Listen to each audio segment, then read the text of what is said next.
Bunda saya hormati para jemaah amal yang insya Allah sehat-sehat semua, bahagia semua ini pagi hari ini. Syukur kita pagi hari ini bisa berwajah, tentu tidak lepas dari kenikmatan Allah yang luar biasa, terutama nikmat iman Islam, nikmat waktu, niat, semangat, terutama nikmat sehat. Sehingga kita bisa daripada kajian ini. Insya Allah nanti akan ada beberapa insight baru terkait dengan bagaimana pemahaman kita tentang puasa Ramadan ini. Jadi nanti muncul beberapa hal baru, pemahaman baru yang barangkali tidak normatif yang selama ini panjenengan ketahui, sehingga kemudian semakin memperkuat bagaimana kita mengetahui ilmu tentang puasa ini. Ya. Gak terasa ini Lebaran sudah tinggal berapa hari lagi, Bu? 11. Sudah hitung tanggal Lebaran kan? Sebenarnya itu saya mau menyesuaikan bajunya dengan panjenengan. Karena kalau dari ini ya, undangannya itu kan yang pekan pertama pakai apa, yang kedua biru, yang ketiga gemsu, yang keempat pink ya, kalau tidak salah ya. Jadi saya masuk kedua, keempat ini, karena jadwalnya kedua, harus digeser keempat. Paling tetap yang kedua, makanya saya pakai biru. Ternyata begitu nyampe, ikut yang keempat. Tapi juga ya nggak mungkin saya pakai baju pink. Ya, alhamdulillah saya tetap di koridor yang pekan kedua. Ya, ibu yang dirahmati Allah, kalau ada pertanyaan gini jawabannya apa ya? Orang kencing manis, orang diabetes itu wajib puasa nggak? Wajib ya. Diabetes atau kencing manis itu nama apa? Penyakit. Nama penyakit. Berarti orangnya sedang sakit. Kalau orang sakit wajib puasa nggak? Dia sakitnya. Sakit jantung. Mesti semangatnya kan wajib, pokoknya wajib. Ketika kemudian disodorkan fakta itu kan terus kemudian, loh iya ya, orang diabetes itu kan nama penyakit, berarti kan dia sakit. Sementara orang sakit, orang sabar itu boleh nggak puasa. Kalau saya contohkan yang lain, ada ibu-ibu, calon ibu usia 35 tahun, hamil anak ke-7. Ya, anak ke-7, hamil bulan ke-7. Artinya hamil 7 bulan. Itu wajib puasa enggak? Kalau kuat ya puasa. Kalau kuat puasa, kalau enggak ya tak usah puasa. Ini bedanya ngaji sama ibu-ibu sama bapak-bapak itu bedanya. Kalau sama bapak-bapak ditanya aja tadi 35 tahun hamil 7 bulan wajib puasa enggak? Terus gitu jawabannya. Kalau ibu-ibu enggak, wajib puasa enggak? Loh ya lihat dulu ibunya nanti wajib. Kalau bapak langsung tek gitu. Poinnya. Nah, kalau yang kemudian ada beranggapan bahwa loh ya enggak wajib puasa mau hamil gitu ya. Padahal hamil itu penyakit atau bukan? Bukan. Kok malah enggak puasa? Nah, disinilah kita butuh pemahaman tentang puasa Ramadan itu. Bagi siapapun yang dengan kondisi apapun yang ada pada diri panjenengan, kemudian hari ini tidak puasa, misalkan, secara fikih diizinkan tidak puasa. Bahwa memang orang safar, orang sakit itu memang diizinkan tidak berpuasa. Tapi ending dari ayat itu, wa antasumu khairul lakum in kuntum ta'lamun. Orang safar, orang sakit itu boleh tidak puasa, tapi lebih baik dia berpuasa kalau tahu ilmunya tentang puasa.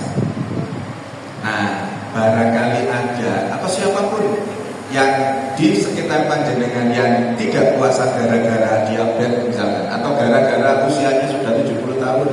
Sama, orang 70 tahun wajib puasa enggak? Wajib. Kalau sehat. Dan tadi kalau diabetes, nah berbagai macam pertanyaan itu itu akan terjawab pagi ini, insya Allah. Jadi termasuk juga pemahaman tentang bagaimana orang menyikapi puasa. Ayatnya panjenengan apa semua kan? Pasti apa? Ya ayyuhalladzina amanu kutiba alaikumusiyam kama kutiba alal ladzina min qablikum la'allakum tattaqun. Orang beriman wajib berpuasa seperti umat terdahulu agar menjadi orang yang bertakwa. Saya tanya lagi ke panjenengan, kalau sesuatu itu diwajibkan, kewajiban kan itu tadi? Sesuatu itu diwajibkan, ada terpaksanya enggak? Enggak. Sesuatu yang diwajibkan itu ada terpaksanya enggak? Ada. Gak usah soalin. Ada. Soalin enggak terpaksa saya. Ada. Apapun itu yang diwajibkan pasti ada terpaksanya. Berapapun besarannya pasti ada terpaksanya. Maka ketika ada rasa terpaksanya itu, nanti ketika puasa mengalami sesuatu itu nelongso nanti. Misalkan jam sekian, ada yang jam sekian sudah mulai lapar atau mulai haus, ada nggak? Jadi nanti saya jelaskan prosesnya, sehingga pemahaman kita tentang puasa nanti insya Allah harapannya bisa berubah. Semoga waktunya itu ya. Karena memang harus global menjelaskannya supaya mudah dipahami. Nah, ketika pemahaman bahwa puasa itu merupakan sebuah kewajiban, maka ada terpaksa. Maka kita rubah. Puasa itu jangan dianggap sebagai sebuah kewajiban, tapi rubah mindsetnya menjadi sebuah kebutuhan. Jadi memang butuh puasa, butuh ketemu puasa. Nah, gimana caranya merubah mindset atau pikiran dari kewajiban menjadi kebutuhan? Gimana caranya? Pahami ilmu tentang puasa. Ketika orang itu memahami puasa dengan segala ilmunya, itu merindukan hadirnya puasa Ramadan. Saya kemarin buka bersama memberi tausiah di rumah sakit Mayapada. Ada yang tahu rumah sakit Mayapada? Mayapada Hospital itu di Majen Sukono. Di Majen Sukono itu 18 lantai. Direkturnya non muslim, tapi ngadakan acara untuk buka bersama itu mengundang saya karena ini sesama dokter dan sudah beberapa tahun ini saya diundang ke sana untuk bukber. Saya tanya beliaunya, direktur yang non muslim ini, saya tanya, Dok, bagaimana kinerjanya teman-teman muslim selama bulan Ramadan ini di rumah sakit Mayapada ini? Saya tanya bagaimana kinerjanya. Apa jawaban beliau? Ini yang menarik. Belum cerita saya sudah mendengar. Ini yang menarik. Beliau sampaikan gini, Dok, kalau diizinkan, rumah sakit Mayapada ini berharap dalam 1 tahun itu Ramadan semua. Bayangkan orang non muslim, ya kan? Non muslim itu berharap kalau bisa ya Ramadan semua. Kenapa? Karena orang Islam yang bekerja di tempat itu kinerjanya meningkat. Sekarang saya nggak ketemu lagi orang cemberut, Dok. Itu beliau ngomongnya. Orangnya senyum semua, ya harus jujur, terus kemudian melayani orang itu enak, nggak ada, ya mohon maaf ya, nggak ada teriak-teriak gitu. Kan kalau karyawannya banyak putrinya itu kan kalau ngomong teriak-teriak sudah nggak ada gitu-gitu. Terus wah enak Dok rumah sakit ini. Kalau boleh itu Ramadan semua 1 tahun ini. Apalagi yang sesungguhnya yang kita yang muslim ini. Itu kan luar biasa itu non muslim aja merasakan dampaknya puasa Ramadan. Apalagi kita yang muslim. Maka keramat eman kalau yang muslim itu tidak merasakan dampak positifnya Ramadan. Padahal ilmu tentang Ramadan itu luar biasa. Apa ilmu tentang Ramadan? Ibu-ibu semua yang dirahmati Allah, ketika kita bicara tentang Ramadan, itu pasti hubungannya kan sama makan dan minum ya. Kalau di luar Ramadan, jangan makan berapa kali sehari? Berapa? Normatif berapa kali biasanya? 2 atau 3? 3 kali. Bahkan ada yang 4 kali ya. Pertanyaannya, 3 kali itu siapa yang nyuruh? Dokter? Enggak, saya dokter. 3 kali itu enggak ada yang nyuruh. Karena rutin makan 3 kali, pagi, siang, sore atau malam. Kemudian setengah 10 kalau masih belum tidur ya tabtek lewat ya dicegat ya. Mie duduk lewat ya dicegat ya. Kemudian Ramadan menjadi 2 kali makannya. Kemudian jaraknya jauh, jam 4 sahur, jam 6 baru makan. Padahal biasanya jam 6 makan, jam 12, jam 1 makan, jam 6 atau jam 7 makan, setengah 10 kadang-kadang mie. Kemudian menjadi 2 kali. Wah, itu yang kemudian menjadikan seolah-olah puasa Ramadan itu jadi berat. Dan dalam kalangan kami di dunia kedokteran Islam itu yang memang menjadikan mindset bahwa berat puasa ini. Terus itu tadi, apalagi diabetes, apalagi udah sepuh, apalagi hipertensi, ya itu. Karena mindset tentang makan kita yang salah. Padahal keilmuan terbaru ada cara makan atau pola makan yang namanya homeostatic eating. Homeostatik itu keseimbangan. Jadi makan yang kondisi tubuhnya seimbang. Apa itu? Kalau pada nanti proses penjelasannya, homeostatic eating itu orang yang makan ketika merasa lapar dan berhenti makan sebelum kenyang. Itu namanya homeostatic eating.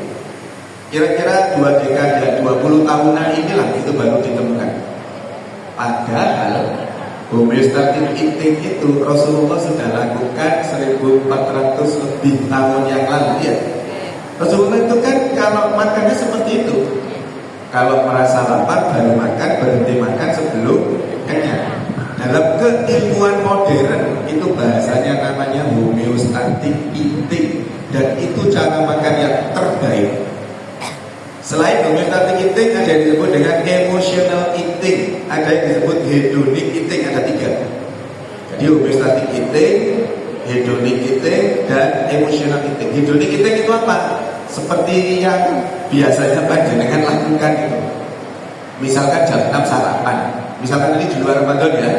Jam 6 sarapan. Kemudian ngaji di pengamal jam 9. Selesai jam 10 ya. Terus ada yang syukuran. Ayo nih, mari ini aku syukuran anakku keterima negeri. Ayo makan di mie mapan ya, balik ke sini. Ayo ke mie mapan, ayo ke mie mapan. Makan enggak? Makan. Setelah makan nanti selesai acaranya pulang sampai rumah jam 1, makan lagi enggak? Makan siang kok makan lagi. Itu namanya hedonic eating. Cara makan yang pokoknya pengennya membahagiakan diri saja.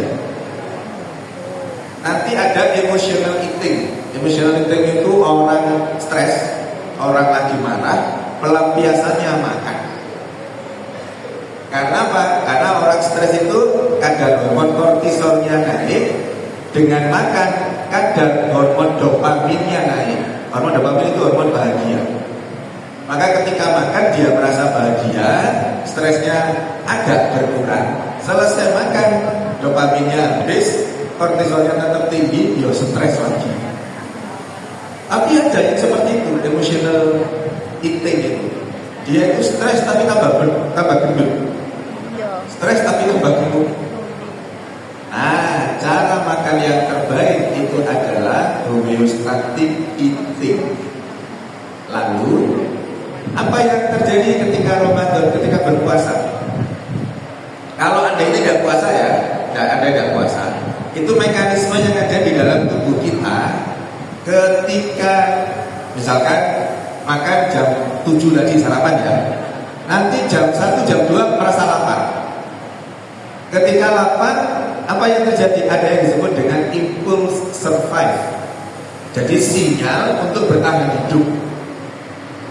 Lambung kirim surat chatting ke otak, otak misalnya itu ya, otak ini lambungnya kosong, butuh makan. Maka otak sebagai koordinator tubuh kita, otaknya merintahkan tangan, kaki, mulut, mata kita untuk mencari makanan. Begitu ketemu makanannya, dimakan. Itu respon dari laporan lambung tadi, yang perutnya sudah kosong, lambungnya kosong, sementara selnya butuh makan kan? Untuk kehidupan metabolisme selnya, bagian terkecil tubuh kita itu namanya sel. Normalnya seperti itu. Lambungnya kosong, selnya lapor ke lambung, lambungnya kirim sinyal ke otak, otaknya mengkondisikan untuk makan. Setelah makan, lambungnya kirim sinyal lagi ke otak. Ketika kadar jumlah di lambungnya sepertiga bagiannya berisi makanan, belum kenyang, lambung kirim sinyal ke otak. Otak sudah cukup, ini sudah sepertiga bagian, jangan diteruskan. Nah, masalahnya orang Indonesia itu enggak gitu. Orang Arab kalau makan, orang Arab itu kalau makan mementingkan apa? Menomorsatukan apa? Orang Arab itu kalau makan pokoknya banyak. Wis gak peduli rasanya kayak apa, jadikan bagian berkesempatan umroh atau haji, kalau sempat makanannya orang Arab yang masak, wis gak ada rasanya bagi kita. Tapi orang Arab itu pokoknya banyak. Jadi kalau orang Arab, orang dua saja makan satu tampah itu habis. Orang Arab Timur Tengah itu lebih ke jumlah. Orang Eropa lebih ke arah apa kalau orang Eropa? Orang Eropa itu tampilannya. Jadi pokoknya bentuknya bagus, rasanya kayak apa aja, pokoknya bagus, dibeli dimakan. Dan mahal harganya. Makanya orang Eropa itu kalau jenengan ajak makan rawon enggak mau gitu. Ini makanan apa, ini mengelek, ini apa, ini enggak mau. Apalagi diajak makan kupang, terus apa, gitu.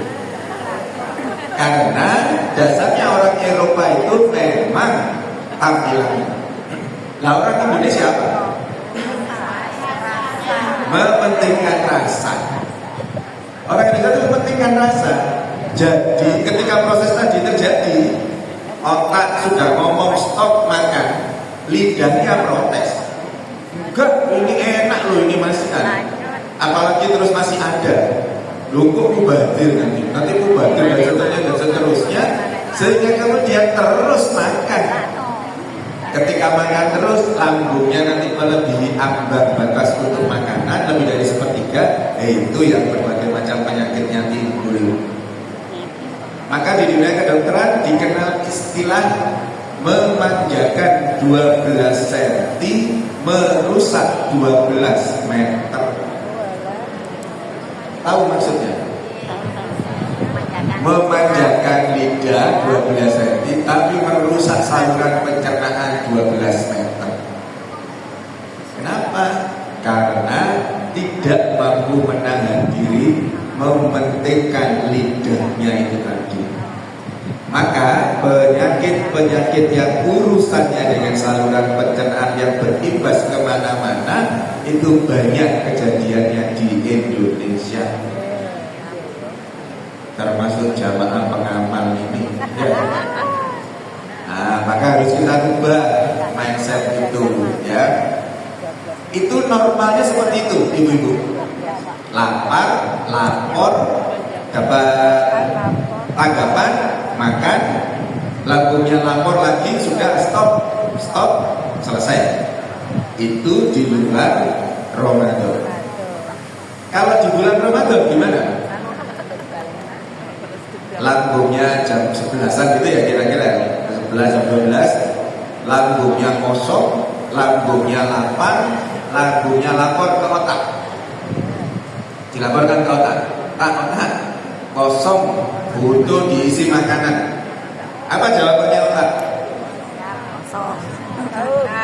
Kosong. Jawabannya otak sepurane. Mohon maaf, saya tidak bisa memenuhi kebutuhan fisiologismu itu. Kenapa? Karena kita lagi puasa.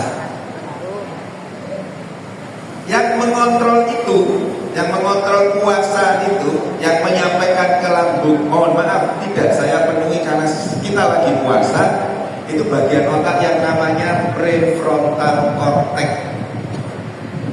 Gak usah jadikan hafalkan ujian yang keluar. Pokoknya ada satu bagian di otak namanya prefrontal cortex, itu ngurusi masalah kontrol diri. Jadi yang mengontrol diri kita itu bagian otak yang namanya prefrontal cortex itu. Nah, prefrontal cortex itu ngomong ke lambung, mohon maaf, gak bisa saya penuhi karena kita lagi puasa. Apa filosofi yang terkandung? Kebutuhan fisiologi tubuh untuk makan tadi itu ya dikalahkan oleh kebutuhan spiritualitas karena lagi berpuasa. Kebutuhan normal tubuh kita dikalahkan karena kita lagi beribadah. Kok bisa seperti itu? Padahal kalau toh panjenengan saat itu kemudian makan, lapar kan, gak ada orang tahu kan, nyelindut ke belakang, kalau oma sepi, tangga-tangga ada yang ngeliat, buka kulkas sambil duduk minum, makan di situ, gak ada yang tahu kan. Kenapa kok tidak dilakukan? Karena kontrol dirinya bagus. Karena ada yang disebut dengan ISS. Ngaji kita kan banyak bahasa Inggrisnya. ISS itu apa? Internalized Supervision System. Internalize itu dari dalam tubuh kita. Supervisi itu apa? Pengawasan. Sistem-sistem. Jadi kenapa kok kita bisa menahan diri untuk kemudian tidak makan walaupun tidak ada yang melihat? Karena ada pengawasan dari diri kita sendiri yang kemudian itu membuat prefrontal cortex tadi ngomong jangan dipenuhi kebutuhan makan karena kita lagi ibadah. Padahal makan minum kita itu kan boleh. Maksudnya makan minum kita itu kan halal. Tapi karena puasa yang halal pun itu tetap tidak boleh dilakukan. Apalagi yang haram. Maka prefrontal cortex sebagai kontrol diri kita itu mengatur untuk kemudian ngerem yang halal-halal itu. Nanti akan mudah ngerem yang haram-haram itu sangat mudah. Wong yang halal yang boleh aja direm kok. Apalagi yang memang tidak dibolehkan. Nah, itu ternyata menjadikan seseorang itu pertama menjadi orang yang jujur tadi itu. Kedua, menjadi orang yang mampu mengontrol dirinya pada kondisi apapun. Terutama ketika marah. Orang-orang yang berpuasa Ramadan itu kan pasti ada yang menjelaskan nanti kesabarannya menjadi meningkat, gitu kan? Menjadi orang yang sabar. Iya, tapi prosesnya kan belum dijelaskan. Proses yang terjadi itu seperti ini tadi. Ada prefrontal cortex yang bekerja, yang kemudian ada ISS tadi, internalized supervision system, sehingga kemudian tubuh itu daya kontrolnya hebatnya luar biasa ketika Ramadan ini. Maka kemudian sabar itu menjadi bagian penting dari efek ketika seseorang itu berpuasa secara baik dan benar. Nah, ketika orang itu berhasil mengontrol dirinya dengan kesabarannya, itu praktis 80% lebih penyakit bisa dihindarkan. Loh kok bisa? Iya, karena 80% lebih penyakit itu gara-gara stres. Gara-gara orang itu ngamukan. Ayo, jenengan sebut penyakit apa? Misalnya kagak di benak panjenengan nama penyakitnya apa sudah? Apa? Hipertensi. Dekat sekali sama emosi. Lambung dekat sekali sama emosi. Lambung itu paling cepat. Jenengan ngaji enak, bahagia, nyaman gini nih ya. kemudian baca HP, baca WA, dikabari, mohon maaf ini contoh saja, dikabari ibu masuk ICU, langsung mules, dijamin langsung mules. Ketika baca berita yang tidak mengenakan yang buat kita sebetulnya langsung mules, dan memang hubungannya sama lambung itu langsung. Pendek kata, 80% lebih penyakit itu gara-garanya ngamuan, gara-garanya stres. 20% itu yang ringan-ringan saja. Panu, kadas, puras, gitu-gitu itu yang 20%. 80% yang gawat-gawat itu karena emosi. Urusannya nanti sama emotional eating tadi itu. Maka orang yang berpuasa itu dilatih untuk itu, dilatih untuk sabar, dilatih untuk jujur. Puasa itu kan ibadah yang paling jujur kan? Ibadah yang tidak kelihatan itu ya puasa, yang lain kelihatan. Jenengan ngaji ya kelihatan, jenengan sholat kelihatan, jenengan sedekah ya kelihatan, jenengan umroh dikelihat-kelihatkan. Ya kalau umroh haji dikelihat-kelihatkan. Puasa enggak. Saya pasti nggak tahu panjenengan lagi puasa atau enggak, ya enggak tahu. Jenengan juga enggak tahu saya lagi puasa atau enggak. Makanya karena nggak kelihatan itu, Allah menyampaikan puasa ini untukku. Puasa ini untukku, pahalanya urusanku juga. Maka orang yang berpuasa itu nanti pahalanya bisa triliunan, bisa nol, gak dapat apa-apa, hanya dapat lapar dan dahaga saja. Saya tanya kepada orang marah saat menjalankan puasa, itu puasanya batal nggak? Orang marah waktu puasa batal nggak?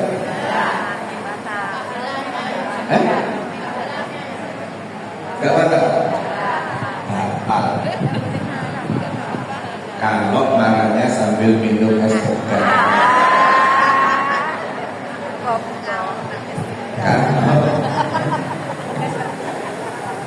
Kalau marah saja itu tadi pahala puasanya hancur lebur. Kalau riba, orang rasa-rasa itu puasanya batal enggak?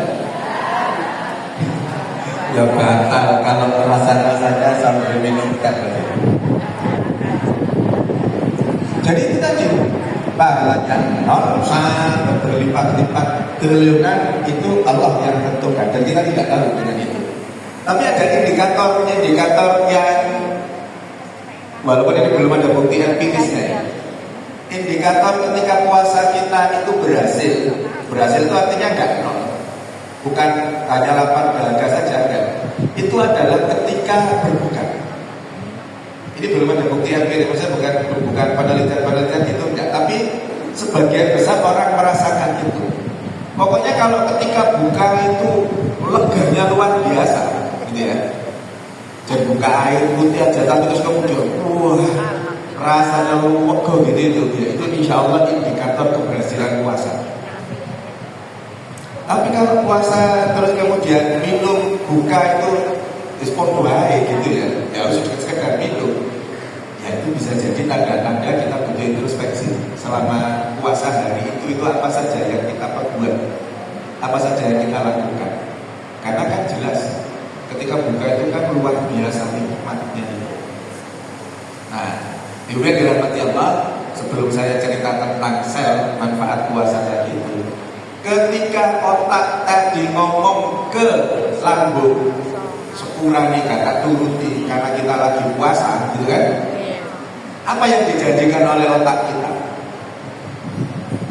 Otak kita ternyata berjanji kepada lambung. Janjinya gini, misalkan tadi jam 11 atau 12 mintanya ya, otaknya ngomong, enggak saya penuhi karena kita lagi puasa. Tapi jangan khawatir, nanti akan saya penuhi kalau sudah berbuka. Ketika berbuka itu, ketika adzan maghrib itu, Allahu Akbar, Allahu Akbar, apa yang jenengan lakukan pertama kali? Alhamdulillah. Apa? Alhamdulillah. Minum. Bismillah. Alhamdulillah. Allah berkah sungguh. Apa yang dikatakan pertama kali itu semua salah. Jadi selama ini salah berarti. Ketika dengar adzan itu Allahu Akbar, berapa yang dikatakan pertama kali? Pastikan itu adzan maghrib.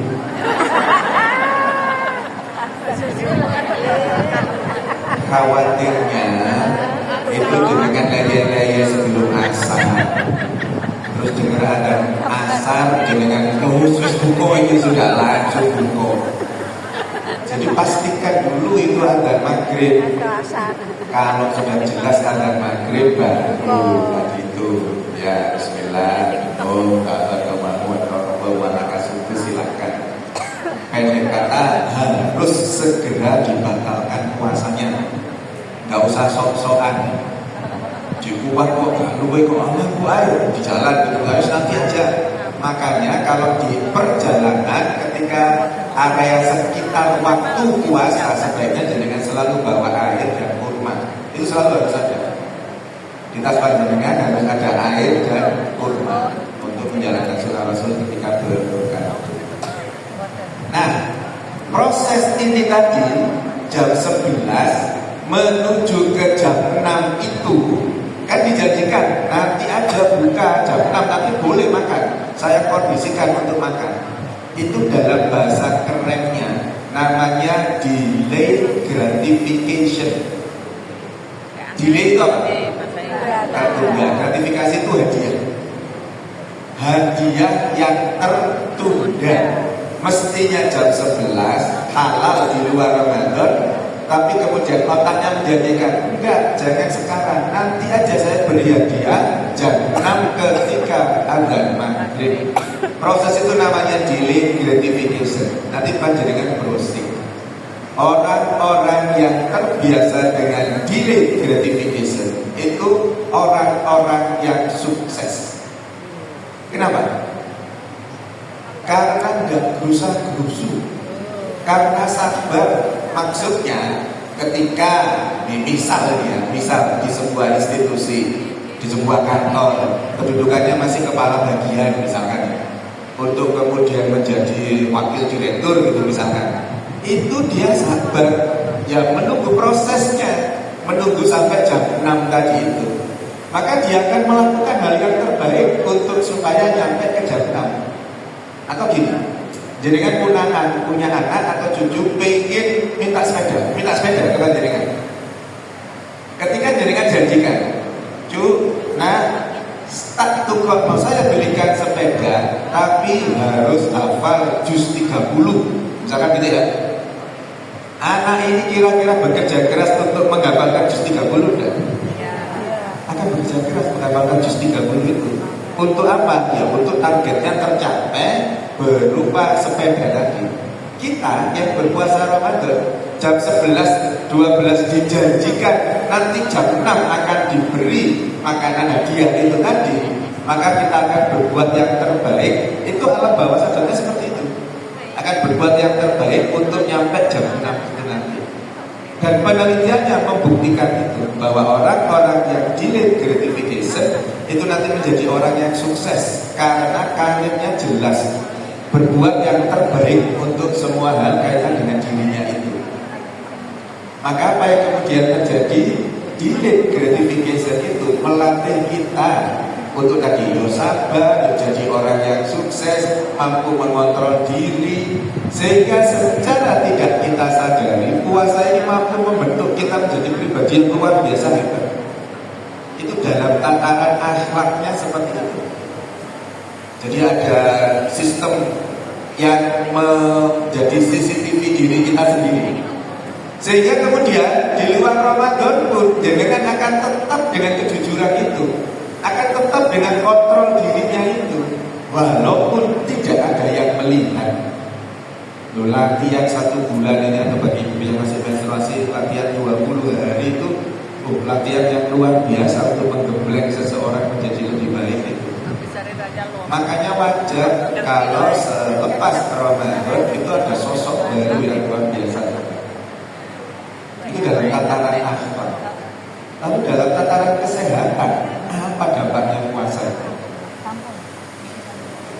ingatkan bagian terkecil tubuh kita namanya apa tadi?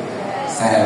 Sel itu kalau sejenis, kelompok sejenis membentuk jaringan. Jaringan ngumpul jadi satu, jadilah organ. Beberapa organ jadi sistem organ. Sistem organ seluruh tubuh kita jadilah tubuh kita. Memudahkan panjenengan. Sel lambung misalkan.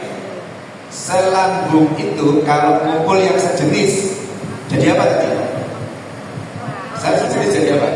Jaringan.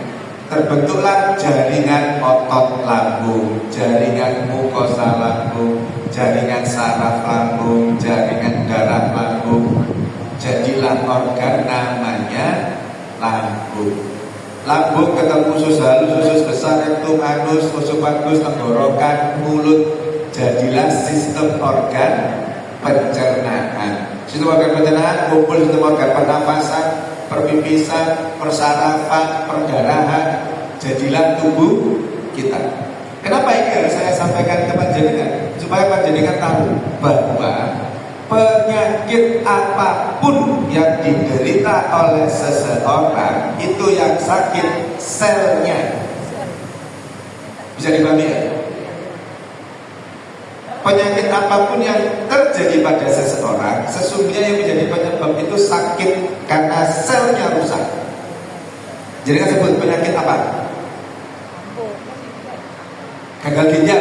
Yang sakit sel ginjalnya. Orang diabetes yang sakit apanya? Sel pankreasnya. Sehingga kemudian sel pankreasnya rusak, jaringannya rusak, organ pankreasnya rusak. Saya terangkan sedikit tentang diabetes. Orang normal itu kalau makan misalkan 150 glukosa, diterjemahkan gula dalam bahasa Indonesia. Tapi sesungguhnya bukan gula yang manis, itu bukan.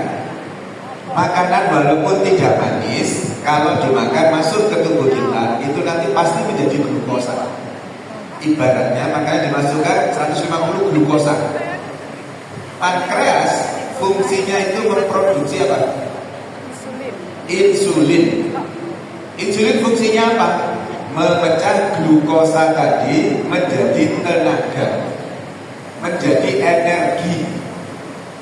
Ketika yang masuk 150 glukosa, sementara insulin itu tugasnya memecah glukosa. Satu insulin ibaratnya bisa memecah 10 glukosa. Satu insulin 10 glukosa. Ketika yang masuk 150, berapa yang dibutuhkan?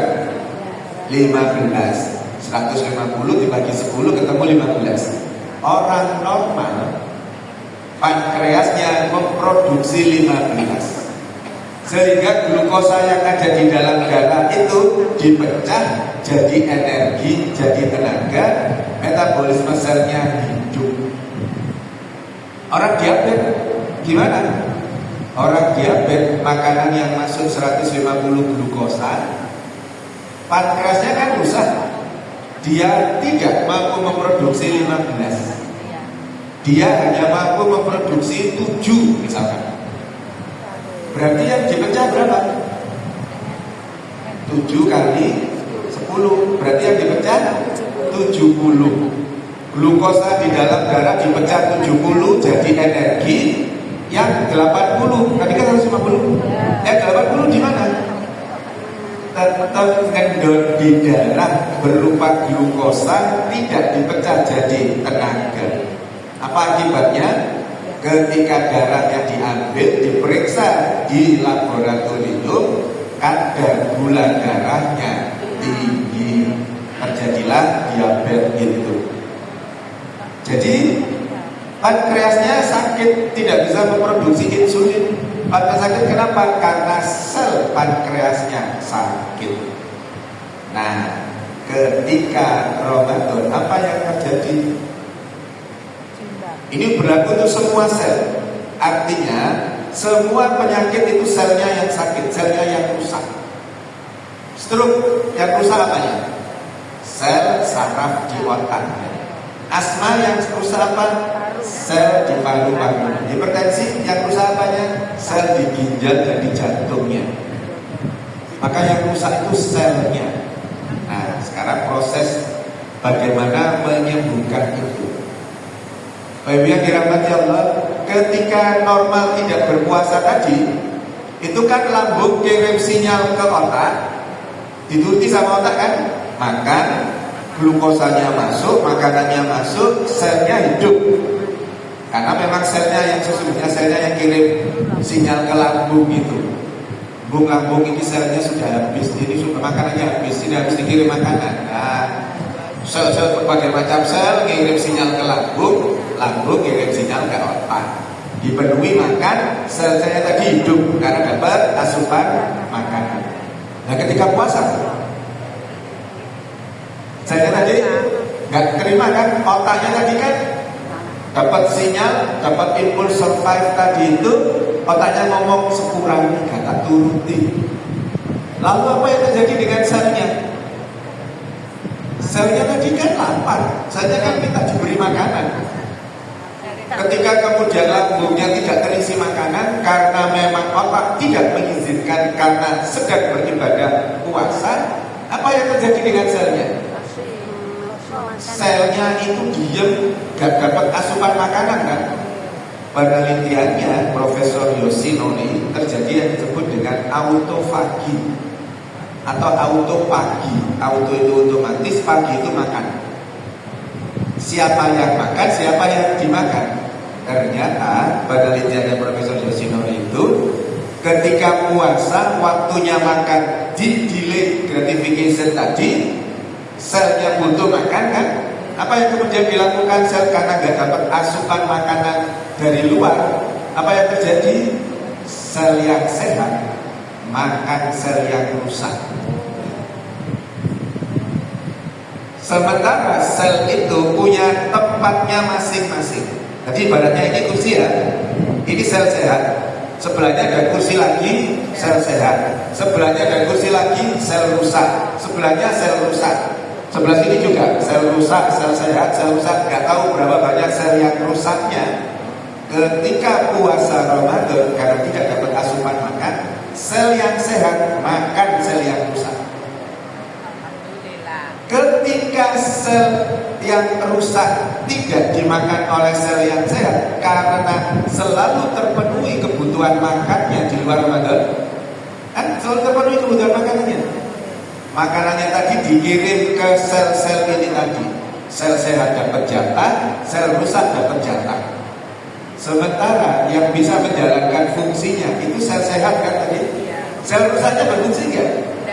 Nggak berfungsi, tapi makan. Bisa dipahami? Dapat makanan, jatahnya dia dapat, tapi dia tidak berfungsi, dia malah menyebabkan penyakit kan? Ketika puasa Ramadan, sel sehatnya makan sel yang rusak, kemudian dimakan, kursinya ada isinya enggak? Kursinya kosong. Ketika dimakan sel sehat tadi, sel rusaknya dimakan, kursinya kosong. Ketika kursinya kosong, apa yang terjadi? Terjadi regenerasi sel, tumbuh sel baru.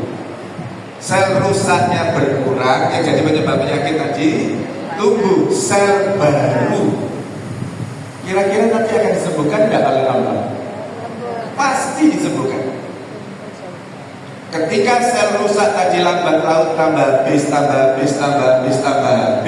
diganti sel-sel baru karena terjadi regenerasi sel tadi, pada satu titik nanti wa idza maridtu fa huwa yashfin. Dan jika aku sakit maka Allah yang menyembuhkan. Sel yang rusak ganti sel baru yang masih seger, masih kicis-kicis, masih muda. Sel rusak diganti terus seperti itu. Pada satu titik sel rusaknya habis. Kalau sel rusaknya habis, penyakitnya hilang kan? Wong insulinnya bisa diproduksi lagi, yang rusaknya sudah habis. Jumlah sel di dalam tubuh kita itu 17.000 triliun. Rusaknya berapa banyak? Allahu a'lam. Tapi dengan proses berpuasa ini, itu sel rusaknya sunatullah pasti berkurang. Berapa pengurangannya tergantung kepada masing-masing kita yang menjalankan puasa.